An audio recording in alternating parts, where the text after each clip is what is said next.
So for those of you who didn't watch my really in-depth detailed build, I just want to do a quick video of the aquarium and show you some of its features.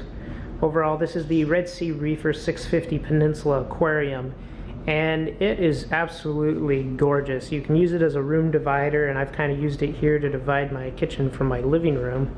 The stand is actually quite high, which is good for putting things underneath it, but it's very hard for getting your arm in to actually work on it. So when I stick my arm in over the shoulders, I definitely can't reach the bottom of the tank, which in previous tanks has kind of been a requirement for me, that from standing height I can reach the bottom of the tank. That makes it easier for me to frag and grow corals. In this tank it's not going to be possible, so I'll have to get a step stool that I'll use quite regularly.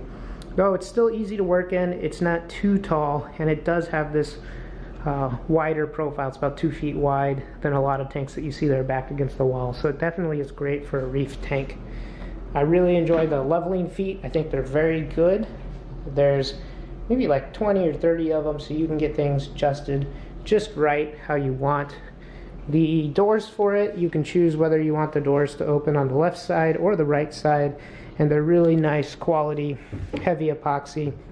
One gripe is that the outside panel is not the same epoxy coated material as the doors, so while the doors feel just excellent, very high quality, very heavy, this outside is almost a little cheap, like it's you know, just kind of laminated white on top of a wooden board there. So that's my only real gripe on quality. The doors are great. The hinges are very adjustable, so you can get things to line up absolutely perfectly.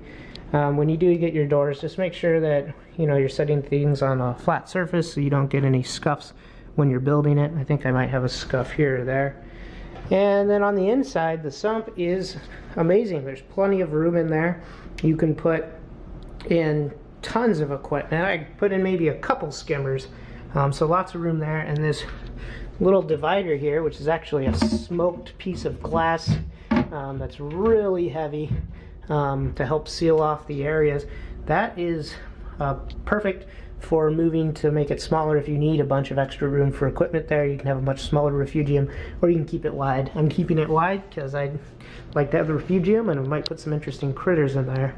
As far as the auto top-off solution, I think it works fine. I think it's a little lower volume than I'd like. I like to just forget about auto top-off for a long time, and these big open tanks tend to evaporate a lot, so I'm not sure how much I'm going to have to fill this. Also, I'm not sure how much I trust the mechanical system, though. It's probably more trustworthy than electronic auto top-offs, but we'll have to see. I think people who've had their tanks have been relatively happy with it. The filter socks, there's a lot. That's going to be great. They'll be easy to change. They actually have these little trays here where you can take them out, and the filter socks that come with it kind of snap in, so it's a very, very good fit. And then when they go in under this tray, there's these kind of keeps that hold them in place, so you don't have to worry about your filter socks floating up, which is something that was a problem in my DIY solution. In order to go through the filter socks, basically the water has to flow down from the overflows, flows down here, and has to go up and then down. So all the water has to go down. Unless these do clog, then this is set off a little bit lower, so that water would just overflow into the rest of the tank. So overall, I like this filter sock area.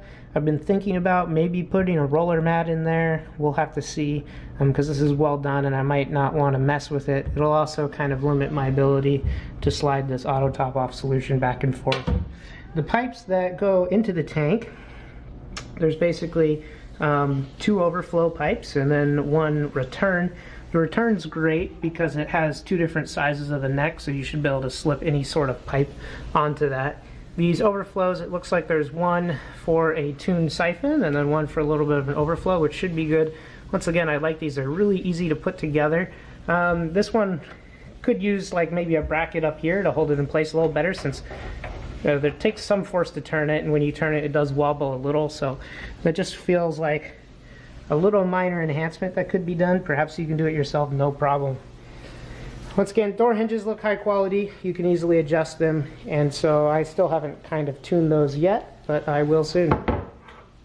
And then this last component of the aquarium, this is where you would put your controllers and all your other equipment. there's a pass-through, so you can pass things through to the main area where the sump is. And then out the back, there's actually a hole for your chiller or fans or whatever you want, or your power cords. That's a very good feature. And then the pipes come down from the top here and then flow into the other area of the tank. Now, I do like the setup. One of my concerns that I've had is that maybe if there is a leak with these pipes, all those pipes are flowing right over where you'd want to put your electronics. And so I don't know how much of a concern that's going to be. I think that these things have been really well tested, so there shouldn't be a problem with leaking. But if there is, could be an issue. So I'm thinking, well, if I'm really worried about it, or you can maybe put like a tarp or something, or some sort of shield underneath that to direct it. But if it's not leaking when you start it running, then it's usually not going to be a problem unless you do something, shake it, or bump something. So it should be just fine. Now to talk about the overflow. The overflow is really high quality, looks great. All the overflows, including the divider between the sump area, have these removable weirs that you can take off to clean.